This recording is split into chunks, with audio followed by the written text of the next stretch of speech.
کیسا ذہن پایا، وہاں بھچرا سے چلا گنگوہ پہنچ گیا۔ کہاں پہنچ گیا؟ گنگوہ پہنچ گیا۔ گنگوہ پہنچا تو داخلہ بند ہو چکا تھا۔ حضرت گنگوئی نے کہا کتابیں نہیں ملیں گی، کھانا نہیں ملے گا، پڑھنا چاہتے ہو تو پڑھ لو۔ تو کہتے ہیں طالب علم جب پڑھ رہے ہوتے تھے میں اوپر سے کھڑے ہو کے اس کتاب کا مطالعہ کرتا تھا۔ روٹی میری کسی گھر سے لگ گئی۔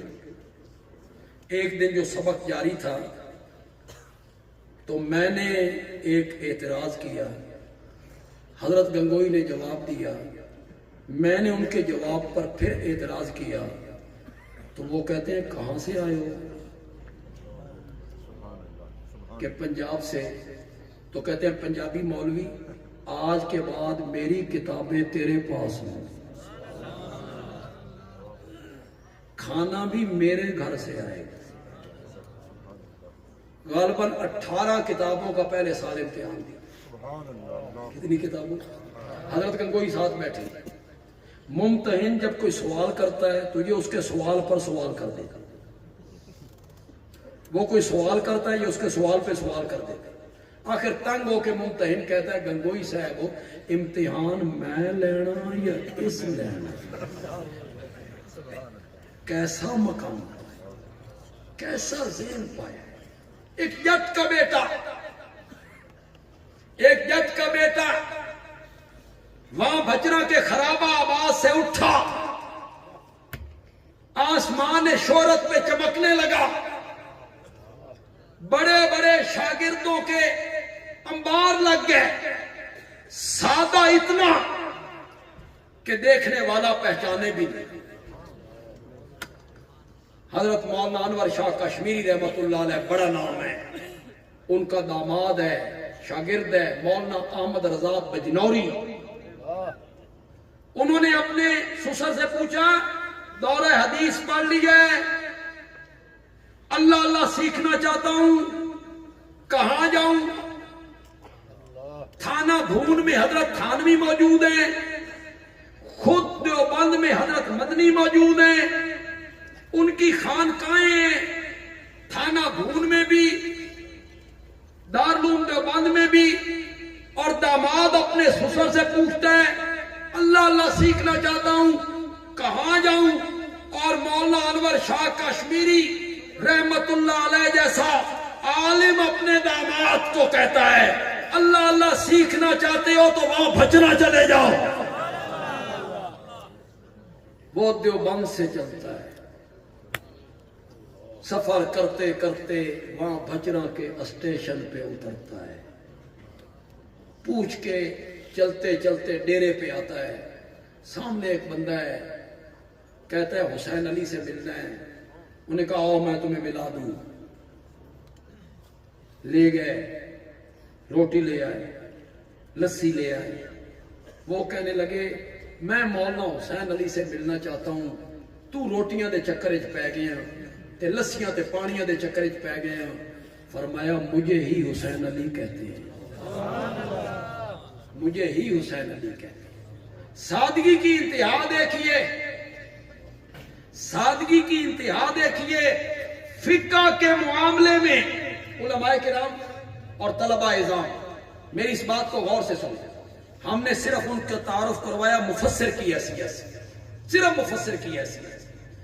مولانا حسین علی مرید ہیں خواجہ عثمان موسیٰ زئی والوں کے رحمت اللہ علیہ۔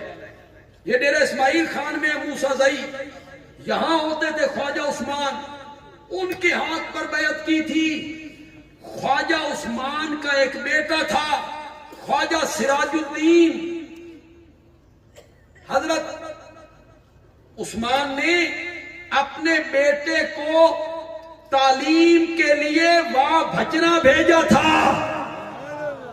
وہ خواجہ سراج الدین یہاں پڑھتے تھے، یہاں یہ جو خانقاہ سراجیہ ہے کنڈیاں میں، یہ انہی مولانا سراج الدین کے نام پر ہے جو مولانا حسین علی کے شاگرد ہیں۔ یہ خانقاہ انہی کے نام ہے۔ سراج الدین رحمت اللہ علیہ یہاں وہاں بھجرہ میں پڑھے. مرشد کے بیٹے بھی تھے، مرشد کے بیٹے بھی تھے. جب پہلی مرتبہ موسیٰ گئے نا تو دیکھا طلبہ وہ بنا رہے ہیں گارا. کیا بنا رہے ہیں؟ لپائی کے لیے، لپائی کے لیے. تے طالبہ کو بنتا نہیں. تو مولانا حسین علی کہتے ہیں پرے ہٹو. خود گارے میں اترے، گاڑا گھاڑی بنائی، گارا بنایا. خواجہ عثمان دیکھ رہے ہیں. خواجہ عثمان کو غائبانہ پتا تھا کہ وہاں بچرا میں ایک مولوی حسین علی ہے. وہ دیکھ رہے ہیں. پھر حضرت صاحب نے لپائی کی، لپائی کر چکے تو خواجہ عثمان نے بلایا. کہاں سے آئے ہو؟ وہاں بھجرہ سے. مولوی حسین علی کو جانتے ہو؟ فرمایا وہ تو میں ہوں، میرا نام ہی حسین علی ہے. وہاں بیعت ہوئے. خواجہ عثمان کو ہدایہ یاد تھا، فقہ میں اتنا ماہر تھا وہ بندہ، اسے ہدایہ یاد تھا. علماء کی جب محفل لگتی اور کسی مسئلے پہ ڈسکس ہوتا تو وہ ایک ایک عالم سے پوچھتے، وہ عالم بیان کرتے. آخر میں خواجہ عثمان کہتے مولوی حسین علی تیرا کی خیال ہے؟ حضرت صاحب کہتے صاحب ہدایہ نے یوں لکھا ہے، بیر الرائق والے نے یوں لکھا ہے، قاضی خان نے یوں لکھا ہے، فلاں فقیہ نے یوں لکھا ہے، فلاں عالم نے یوں لکھا ہے. اور خواجہ عثمان کہتے مولوی حسین علی میں یہ نہیں پوچھتا ہوں ہدایہ نے کیا لکھا ہے، قاضی خان نے کیا لکھا ہے، میں تو یہ پوچھتا ہوں مولوی حسین علی کیا کہتا ہے. مقام دیکھیں آپ فقہ میں، مقام دیکھیں آپ فقہ میں.